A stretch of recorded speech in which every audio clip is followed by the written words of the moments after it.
ఇలాగే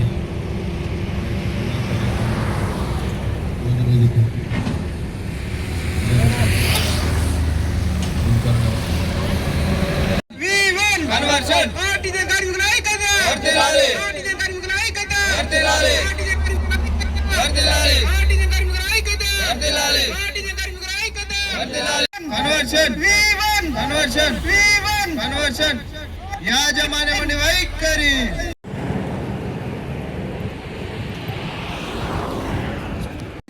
ప్రభుత్వం మొండి వైఖరి నశించాలి ప్రభుత్వం మొండి వైఖరి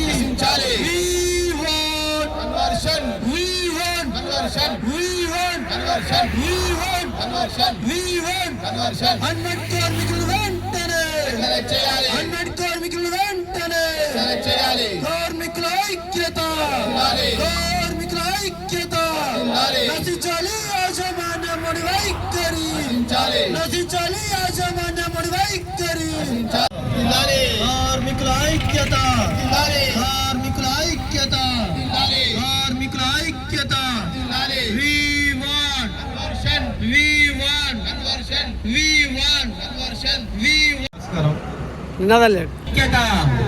కార్మికుల ఐక్యత కార్మికుల ఐక్యత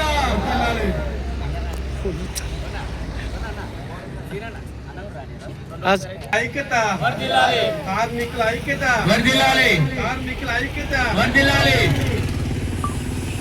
కార్మికుల ఐక్యత కార్మికుల ఐక్యత ఆర్టిజన్ కార్మికుల ఐక్యత ఆర్టిజన్ కార్మికుల ఐక్యత హనుమాన్ కార్మికుల ఐక్యత హనుమాన్ వైఖరి యాజమాన్యమండి వైఖరి విద్యుత్ కార్మికుల ఐక్యత విద్యుత్ కార్మికుల ఈరోజు మేము ఆర్టిజన్ సమ్మె చేస్తున్నామండి. ఈ రోజు నుంచి నిన్న పెద్ద ఎత్తున ధర్నా అయింది హన్మకొండలో. మా కన్వర్షన్ కావాలని మేము పెద్ద ఎత్తున నిన్న ధర్నా చేశాము. ఈ రోజు నుంచి సమ్మె చేస్తున్నామండి. ఇంతవరకు ప్రభుత్వం ఎలాంటి స్పందన లేదు. మేము స్పందన లేకపోతే ఈ సమ్మె ఇంకా కొనసాగుతూనే ఉంటుంది. మేము పెట్టిన కండిషన్స్కి ప్రభుత్వం ఇప్పటి వరకు రెస్పాండ్ కాలేదు. కావాలని ఈ రోజు వరకైనా కావాలని మేము కోరుకుంటున్నాం. నా పేరు బాదావత్ లక్ష్మణ్. నేను పాలకుర్తి సబ్ డివిజన్లో అన్మ్యాన్ డిస్ట్రిబ్యూషన్ వర్కర్గా పనిచేస్తూ ఉన్నాను. గత ప్రభుత్వం ఆనాటి ముఖ్యమంత్రి గారు కేసీఆర్ గారు ఈ విద్యుత్ సంస్థలో కాంట్రాక్టు అవుట్సోర్సింగ్ అనే పదాన్ని తీసేసి కార్మికులను అందరినీ రెగ్యులరైజ్ చేస్తున్నామని చెప్పడం జరిగింది. అవసరమైతే కాంట్రాక్టు ముఖ్యమంత్రి కూడా ఈ తెలంగాణ రాష్ట్రంలో తీసుకురావాలి. అసలు కాంట్రాక్టు వ్యవస్థే ఈ తెలంగాణ ప్రభుత్వంలో ఉన్న విద్యుత్ శాఖలో ఉండొద్దని చెప్పడం జరిగింది. కానీ దురదృష్టం, అప్పటి యాజమాన్యం కార్మికులను అందరినీ రెగ్యులరైజ్ చేస్తున్నామని చెప్పి స్టాండింగ్ ఆర్డర్స్ తీసుకొచ్చి ఇవాళ కార్మికుల గొంతు నొక్కే ప్రయత్నం చేసింది. దానికి అనుగుణంగా ఇప్పుడున్న ప్రజాప్రభుత్వం ఏదైతే విద్యుత్ శాఖ మంత్రి పట్టి విక్రమార్క గారు పాదయాత్రలో అలాగే అసెంబ్లీలో కూడా ఈ కార్మికులకు అన్యాయం జరిగింది, వీళ్ళందరినీ పూర్తి స్థాయిలో రెగ్యులరైజ్ చేయలేదని అసెంబ్లీ సాక్షిగా కూడా చెప్పడం జరిగింది. కానీ ఇప్పుడున్న ప్రజాప్రభుత్వాన్ని ఉద్దేశించి యాజమాన్యానికి కూడా ఈరోజు ఆర్టిజన్స్ అన్మ్యాన్ కార్మికులు ఒక రాష్ట్ర జేఏసీగా ఏర్పడి దఫాల మెమోండోలో ఈ ప్రభుత్వానికి యాజమాన్యానికి ఇచ్చి 26వ తారీఖు డివిజన్ పరిధిలో 30వ తారీఖు డివిజన్ ఆఫీస్ పరిధిలో ధర్నా కార్యక్రమం చేసి 2వ తారీఖు సర్కిల్ ఆఫీసుల ముందు వంటవార్పు చేయడం జరిగింది. అలాగే 4వ తారీఖు పాల్వంచలో కూడా ధర్నా కార్యక్రమం చేపట్టడం జరిగింది. ఇవి అన్నింటినీ బేస్ చేసుకొని ఈరోజు టీఎస్ఎన్పీడీసీలో నిన్న దాదాపు సుమారు 10,000 నుంచి 15,000 మంది కార్మికులతోని బ్రహ్మాండంగా మహాధర్నా కార్యక్రమం కూడా విజయవంతం చేసుకోవడం జరిగింది. కానీ ఇప్పుడున్న ప్రజాప్రభుత్వం కానీ యాజమాన్యం కానీ రాష్ట్ర నాయకులను పిలిచి వారి సమస్యలు వినే పరిస్థితి కూడా లేకపోవడం చాలా బాధాకరం. ఎందుకంటే ఈరోజు ముఖ్యమంత్రి అంటున్నాడు మేము పాలకులం కాదు సేవకులం అని. కానీ ఇంతమంది కార్మికుల యొక్క గోస మరి సేవకునికి అర్థమైతలేదా అని నేను ఈ మీడియా ద్వారా ఈ రాష్ట్ర ముఖ్యమంత్రిని అడుగుతున్నాను. ఎందుకంటే ఇప్పుడున్న యాజమాన్యము వాస్తవానికి చెప్పాలంటే టీఎస్ఎన్పిడిసిలో ఉన్నటువంటి సిఎండి గారు కార్మికులకు అన్యాయం జరిగితే తక్షణమే ఆ కార్మికుని యొక్క గోస విని కార్మికుని ఏ విధంగా న్యాయం చేస్తామనే కోణంలో పాజిటివ్గా ఉన్నాడు. కానీ దురదృష్టం ఏంటంటే ఇప్పుడున్న విద్యుత్ శాఖ మంత్రి కావచ్చు, ప్రభుత్వం కావచ్చు, కార్మికుల యొక్క గోసను వినే పరిస్థితిలో లేదు. మరి ఇది చాలా దురదృష్టం.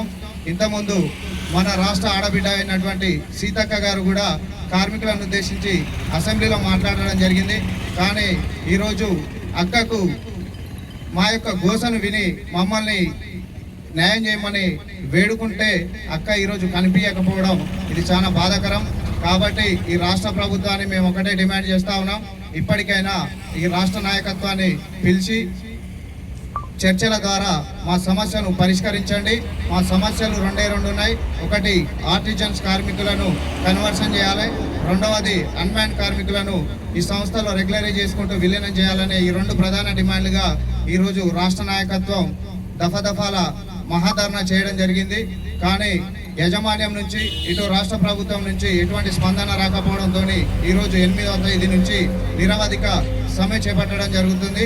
మీరు ఇట్లాగే మొండి వైఖరితో ఉంటే ఇంకా ఈ సమ్మెను ఉధృతం చేసి ఈ రాష్ట్రాన్ని అంధకారంలో చేయడంలో ప్రధాన పాత్ర పోషిస్తామని ఈ ప్రభుత్వాన్ని హెచ్చరిస్తా ఉన్నాం.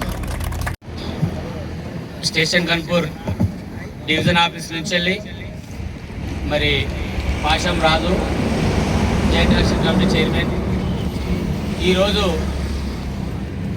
నిరవధిక సమ్మె చేస్తున్నాం. మరి దశల వారీగా 26వ తారీఖు నాడు డివిజన్ ఆఫీస్ ముందు, 30వ తారీఖు నాడు డివిజన్ ఆఫీస్ ముందు, మరి నిన్న 7వ తారీఖు నాడు పెద్ద ఎత్తున రాష్ట్ర వ్యాప్తంగా కంపెనీ ఆఫీస్ ముందు వరంగల్లో ఒక 5,000 మందితోటి మా గోచ వినబడేటట్టు, ప్రభుత్వానికి యాజమాన్యానికి వినబడేటట్టు పెద్ద ఎత్తున ధర్నా కార్యక్రమం మొదలు పెట్టడం జరిగింది. అయినా కానీ ప్రభుత్వము యాజమాన్యము నిమ్మకు నీరెత్తినట్టుగా ఉంది. దానికి అనుగుణంగా మా సమస్యల మీద మేము పోరాటం చేస్తే కనీసం స్పందన లేదు. దానికి నిరసనగా ఈ రోజు నుంచి వెళ్ళి నిరవధిక సమ్మెను మేము మొదలుపెట్టినాం. ఈ మొదటి రోజు మీకు హెచ్చరిక చేస్తున్నాం, తక్షణమే మా డిమాండ్స్ను నెరవేర్చి మమ్మల్ని మా రాష్ట్ర నాయకత్వాన్ని చర్చలకు పిలిచి సానుకూలంగా చర్చలతోటి ఈ సమస్యను సానుకూలం చేయవలసిందిగా ప్రభుత్వాన్ని యాజమాన్యాన్ని కోరుతున్నాం. లేని ఏడల ఈ సమ్మెను ఇంకా ఉధృతం చేస్తామని రాష్ట్ర ప్రభుత్వాన్ని యాజమాన్యాన్ని హెచ్చరిస్తున్నాం.